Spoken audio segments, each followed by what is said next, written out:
I'm Mark Stuckart. I'm a financial advisor on Hilton Head. I've been in the Low Country since 1980 when I was stationed here with the Marine Corps at Paris Island, lived on Hilton Head since 1983, where we raised my family and still live. I'm Creighton Stuckart. I was born here and I guess I came in 1986. Moved back here after being in the Marine Corps for 7 years in 2016, where I also became a financial advisor and live here now with my wife and 4 kids. As a financial advisor, I had occasion to run into clients who had the need to use hospice care. And from that, I just investigated and eventually became a board member for hospice care. And then back in 2016, my wife became ill, and we had to use the services of hospice care ourselves. You're at your worst, you're at your weakest, and trying to make decisions that are very, very impactful is very, very difficult. And what we found was we had caring, empathic people at hospice. The people knew where we were, what we were going through, not only with my wife, but with myself and with our family. So being able to get the care, and we kind of progressed through. We started with palliative care because at the time we were a little bit uncomfortable about giving up the relationship with the doctor and giving up the idea that maybe something could pop out of the woodwork. But as that progressed and the cancer continued to progress, we were able to immediately transition into full hospice care, which was very, just monumentally easy and life-saving from our standpoint. My wife was in a difficult position, but we had nurses who showed up on a regular basis, could speak to us, speak to our hearts and to the medical condition that we were dealing with, and help us through a very, very challenging time. Probably one of the biggest things is that they talk to us like normal, like not like doctors, right? Like when we would meet with the doctors and stuff, there was a bunch of terminology that you didn't know. The people that came talked to us just like normal people. You could tell that they cared, which is, not always the case. And that they realized that we were in a very difficult position, not only, like you would expect watching somebody that needs hospice care, but just being exhausted. I remember being exhausted all the time. And they were very keenly aware of the position that we were in, and they were very empathetic towards that. And dignity was a big deal. Absolutely. Maintaining Joan's dignity was a big, big thing. When you called, somebody was there, and they were there immediately.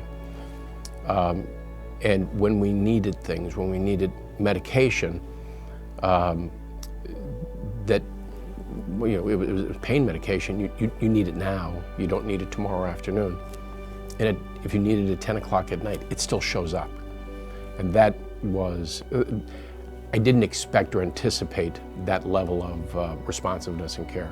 I remember my sister-in-law, we needed medicine, kind of one of those moments where I can't remember what day of the week it was all kind of a blur, but we needed medicine, and it was, oh, okay, go grab it, it's ready.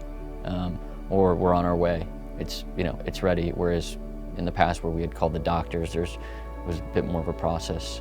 One of the problems when you're dealing with this is that your emotions get stretched. But emotions aren't a rubber band. Emotions are taffy. So when they get stretched, they don't come back. You've got so much going on, so many things on your mind, and it's very, very, very, very difficult to focus on what has to happen. The people at hospice are professionals. They deal with this.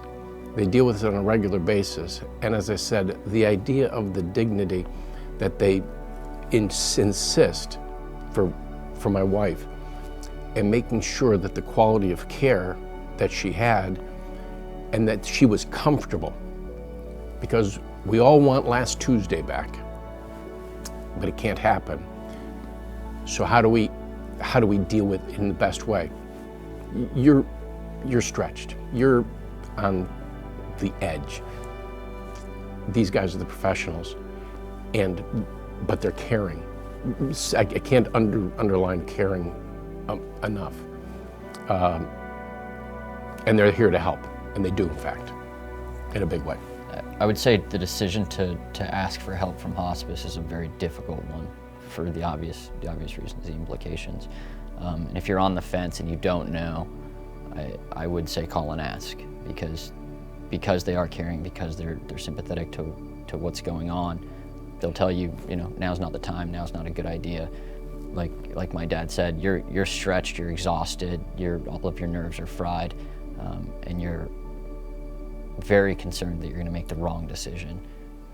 So just reaching out to the folks here that will care for you and give you an honest to God opinion would be a good idea.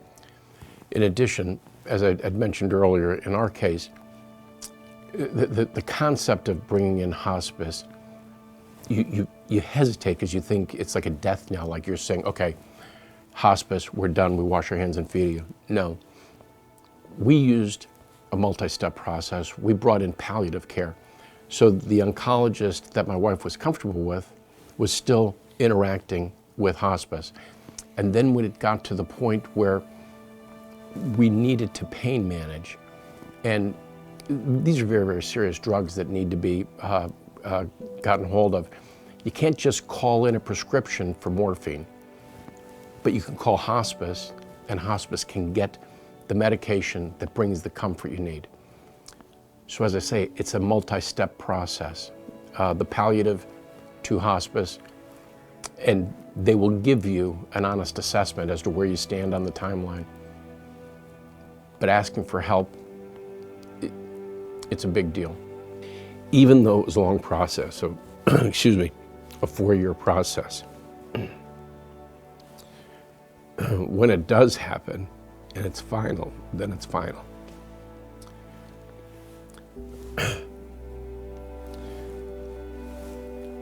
A lot of things go through your head, excuse me, and you second guess an awful lot. So being able to talk to people who've been through it to help you go through it and kind of put it in the right frame was very, very helpful. It's one of those things that it's a very weird, hard to explain thing. It's with my mom, we knew it was going to happen, right? We had 4 years where we knew it was going to happen. And then, no, I'm going to do it. And then when it happened, it still was like we didn't, like nobody told us, and we just walked in and it was, oh, what happened? So hospice did reach out with a number of different programs, a number of different services that they provide, because it's the total family, as I say. They ensured that my wife had dignity, but they were very, very concerned about us, the survivors. Because you have to get up and you have to move again. And it's difficult to do. Even now, it's 4 years later, it can still have an impact on you. But being able to, they offered a couple different groups that were getting together, surviving spouses, that sort of thing. But I had people here I could speak with that, as I say, they're empathic, they understood, and helped put things in perspective. Perhaps they know, but I don't know that they know the impact and difference they made. As Creighton pointed out a couple times, you're frazzled, you're stretched, you're tired, and you don't know, and you're so frustrated that you can't do anything. There's nothing you can do. And then to have a professional come in and bring relief, and put the pain into take the pain off. That was, because that frustrated us to tears. When the pain would start to get out of control and you didn't know what to do, and you're afraid of pushing the wrong button or giving the wrong thing.